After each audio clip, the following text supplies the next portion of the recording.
Hello, everyone. Welcome to Sandusky District Library's virtual summer story time. We're on week 3. Are you ready? Pigeon, are you ready? All right, we're ready over here. Ready? Hands go up and hands go down. I can turn myself around. I can stand up on one shoe. I can listen, so can you. I can sit, I'll show you how. Story time is starting now. Welcome, welcome, my story time friends. I am so glad you're here. Today I have books that I'm going to share with about animals that live in the savannah. So let's leave the desert and head to the savannah so I can share the books. Okay, so ready? We're going to leave the desert on the count of 3. Ready? 3, 2, 1. There, we're now in the savannah. So let me get my book. Our first book that we're going to read today is called The Jelly Bean Tree by Tony Yulee. Okay, ready?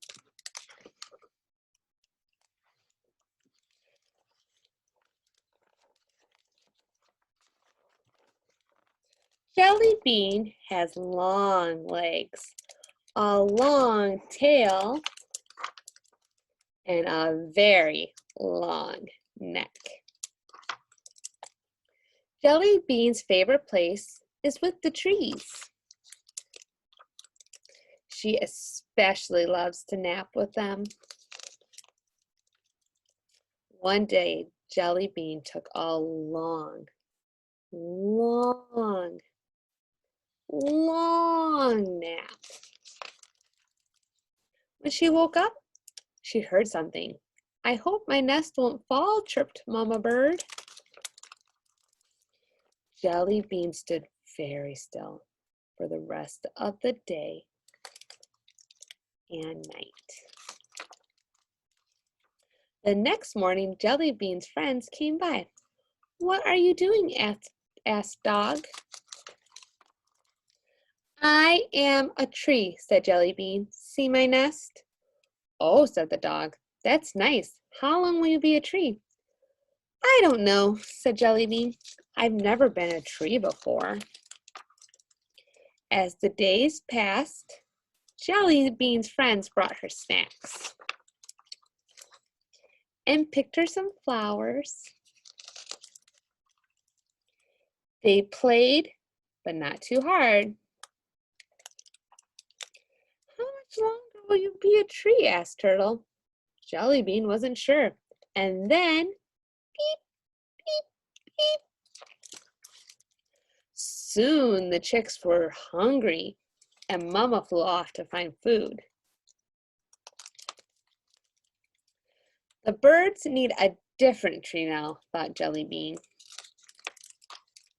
But everyone knew there was no tree better than the Jelly Bean tree. The end. Oh, look at, they're all asleep. Okay, my friends. So our craft today is going to be a giraffe. You're going to make a paper plate giraffe. So in your Storytime craft kits, which we have lots here at the library, so don't forget to come and pick up your craft kit. For the preschoolers, we have giraffes. So you're going to have a paper bag like this, paper plate, and then all the construction paper pieces you need are in here. So we have lots of rectangle squares, and we have the giraffe antennas, and its eyes, and the nostrils. We have its nose, ears, everything that you need to make your paper plate giraffe. So all you're going to need is glue. And if you don't have glue, tape would probably work too. So what you're going to do then is first, you're going to take all those little squares and you're going to glue them to the middle of your paper plate. You're then going to take the ears and you're going to glue them to the back side. If the glue doesn't want to stick, you could probably put tape on these to make them a little bit more sturdy. Next, you're going to take the antennas and glue them also to the back side of the paper plate. And then on the bottom here, you're going to take that oval and glue it onto the bottom for its nose. And then you'll see 2 circles for its eyes, and then the 2 littler ovals are for its nostrils. So when you're done, it should look kind of like this, and it's a little giraffe head. Okay. All right. Our next book is about one of my favorite animals on the savannah, and that is a lion. So our second book is called How to Hide a Lion by Helen Stevens.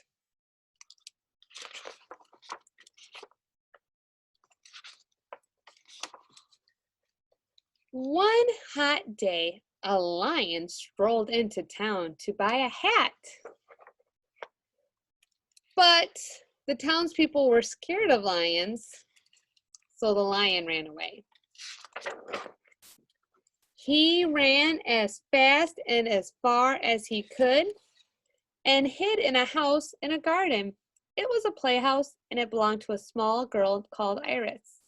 "You can't hide there," said Iris, who wasn't scared of lions. "That house is too small for you." They went inside so Iris could hide the lion properly. They had to be quiet because moms and dads can be funny about having a lion in the house. The lion let Iris comb the leaves out of its mane, and he showed her his paw where he had stepped on something sharp. "I'll put a bandage on that," said Iris. It wasn't easy hiding a lion. He was just too big, too fluffy, and too heavy, especially when he was asleep. And lions sleep a lot. But when no one was looking, the lion came out to play. They just had to be careful not to be too noisy. One evening, Iris' dad said, "They still haven't found that lion." "I bet he's a kind lion," said Iris from behind the sofa. "There's no such thing as a kind lion," said her mom. "All lions will eat you." The lion was worried, but Iris comforted him. Then she read him his favorite story. It was about a tiger who came to tea. He fell asleep halfway through because lions sleep a lot. And that's when everything went wrong. Iris heard her mom coming up the stairs, but she found it hard to wake a sleeping lion. However, most lions will wake up if a mom screams at them. "Ah!" The lion raced out of the house. Poor lion. And found a hiding place where he could still see Iris whenever she came into town. Nobody noticed him. Not the townspeople, not even Iris, and certainly not the 2 burglars who broke into the town hall and stole every single one of the mayor's candlesticks. But the lion noticed them. With a huge roar, he leapt off his pedestal and stood on both the burglars until the police came. All the townspeople were amazed except for Iris, who said, "I told you he was a kind lion." Now the lion was a hero. He didn't have to hide anymore. The townspeople held a special parade for him. The mayor said he could have anything he wanted. The lion thought for a moment, then he asked for a hat, which was all he'd come to town for in the first place. "It really suits you," said Iris. The end. All right, that is my last story I'm going to share with you today. I want to show you a couple of brand new books we've got here at the library that you can come in and check out. They are I'm On It. This is a piggy and elephant book or book approval. So just short words, lots of pictures. This one's called Every Night is Pizza Night. Oh, wouldn't that be great if every night was pizza night? And then this one is called Little Dandelion Seeds the World. And this book is actually nonfiction, so which means that it is true facts about dandelion seeds and how they travel the world. Okay. All right.